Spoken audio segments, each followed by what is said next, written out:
Hi, welcome to the Remember to Live podcast. I'm your host, Corinne Canty, a recovering corporate exec, coach, yogi, play advocate, mom, and all-around life enthusiast. I've walked the path of burnout and missed opportunities. But here's the thing, I found my way back to living. And I want to take you on that journey too.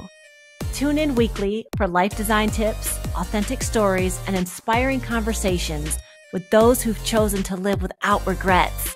Let's ditch the shoulds and have-tos and remember to live now. So get cozy, grab your favorite warm drink, and let's embrace our big, full, no regrets lives together. Hello, hello, hello, my friends. Welcome back to the Remember to Live podcast.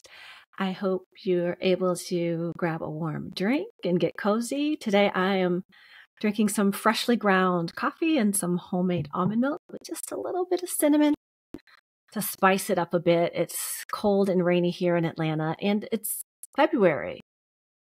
I looked up and January was gone. And the last week of January was hard. There was a lot of caretaking duties that increased. Mom got sick. She had some procedures. It took over a lot of my life. And I also had to travel for work, doing something that I love, able to go see one of my favorite clients and do a play workshop. It's become an annual thing, and I love that. But I realized when I got back and the exhaustion took over that I have not been taking the time that I know I need to refill my cup, to recharge, and be able to continue pouring. So I wanted to take a little bit of time today to talk about how we can make sure we have the time that we need for the self-care that's going to allow us to do all the things that we want to do in life.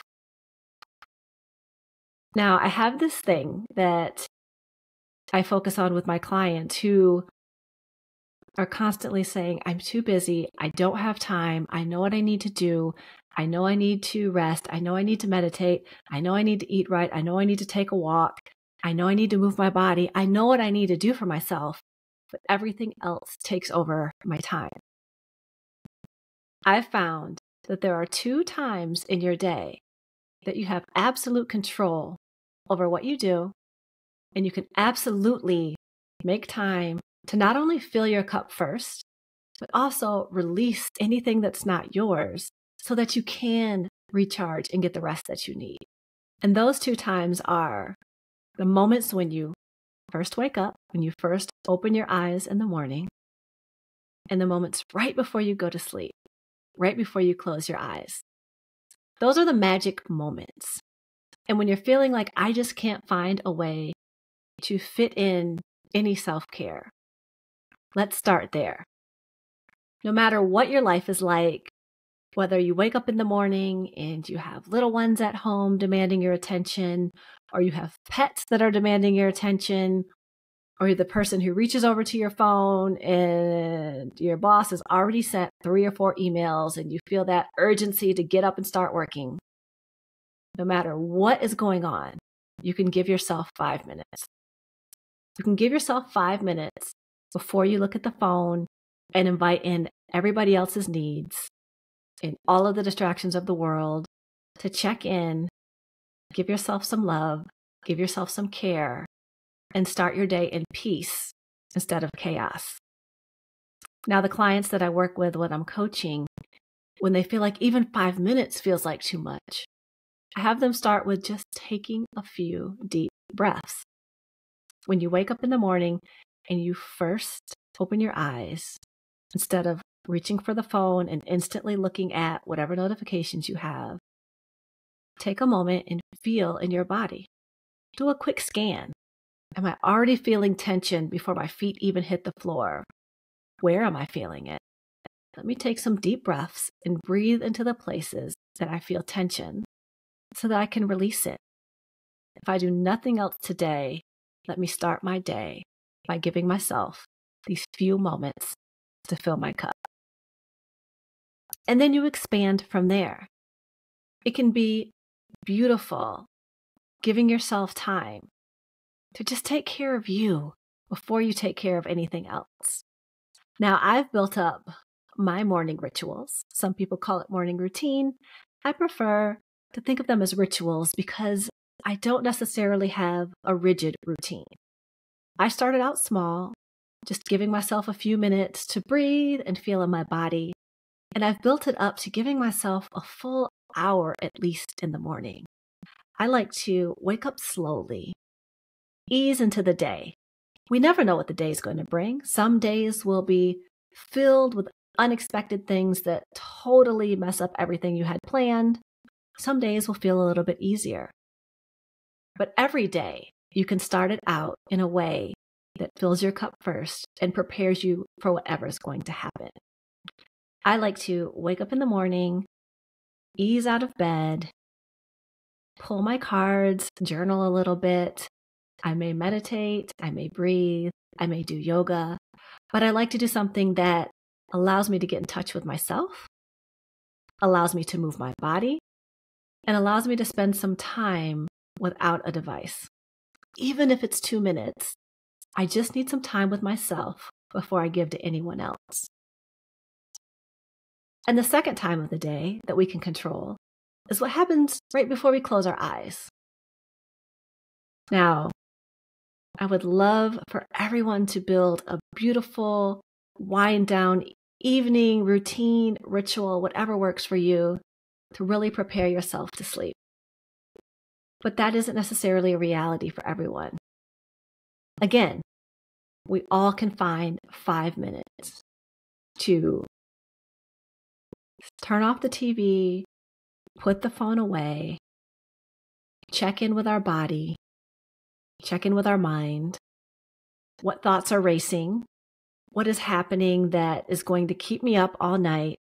And how can I give myself a few steps before I go to sleep to allow me to release what no longer serves me, what's not mine, what I don't need to take into rest, so that I can get quality rest and recharge and be able to have a great morning. And one of the best ways to do that is using your breath. The breath that I love to do before going to sleep is one where the exhale is double the amount of time as the inhale. Now, taking this type of breath actually helps to activate our parasympathetic nervous system, which is the system where we can relax, where we can unwind, where we're letting go of the stress. Throughout the day, we can activate our sympathetic nervous system, our fight and flight, our stress, all of the little things that ping that system all day, and we can get stuck there. So taking these types of breaths can help to let that go and turn on the system that's going to help us rest. And what that breath looks like is inhaling for the count of 4, making sure that when you inhale, your belly's expanding, and exhaling for the count of 8, making sure when you exhale that your belly is pulling in and you're actually getting all of that air out. Now, even just taking 3 of these breaths makes a difference. But starting to build a morning and evening breathing routine, just to start, will make a difference in your self-care. And as you get used to that, adding on things like reading a page of a book that you've really been wanting to read just for fun. Just a page. Being able to maybe turn on a song that puts you in a nice, relaxed mood, makes you feel good, helps you to release whatever you don't need. Whether it's just spending time having some conversation with your kids or your partner, or even your pet that may like to cuddle up with you in the evening. And if you find yourself constantly thinking about what you didn't get done or what you need to do the next day, I recommend keeping a journal next to your bed and just jotting it down, dumping it out, releasing it so you don't have to worry about it. And as you get used to this practice, adding on a ritual of celebrating the wins from the day. Our mind is really good at thinking about all the things that have went wrong or we wish we could change. But finding one thing that went right every day and just keeping a record of it so you have all of the wins at the end of the week that happen no matter what else you might have faced. And writing down one thing that you're grateful for really helps to set the tone to rest well. And then, during these magic moments, begin expanding and trying new things that fill your cup. The point is, can you do one thing every morning when you wake up before you serve everyone else that brings you joy? One thing that's just for you, whether it's sitting quietly sipping your favorite warm drink, whether it's taking a quick walk and getting some sun on your face, whether it's watering your plants, reading a book, whatever it is, whatever that hobby is that you might have been putting off, just take a couple minutes and fill your cup first. And before you lay down and close your eyes, give yourself a couple minutes to release. Give yourself what you need to rest well and take care of yourself, because you deserve it. We all deserve time in our day to give ourselves what we need so that we can do the great work and be in service in the way that we want to with everyone that we love, in our jobs, and in the world. So hopefully this quick episode has given you a few ideas on how to fit that self-care in when you feel like you just don't have time. Tap into the magic moments. 5 minutes when you wake up and 5 minutes before you go to sleep. You can at least give yourself that every day.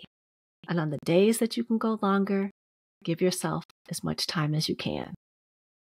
Life is short. We need to take care of ourselves while we're here so we can really enjoy it. Until next time, my friends, remember to live. Thank you so much for listening to the Remember to Live podcast. I hope you learned some things, laughed a little, and above all else, were inspired to live more fully. If you enjoyed this episode, please like and subscribe wherever you listen to your favorite podcasts, and share with a few friends so we can all help each other remember to live.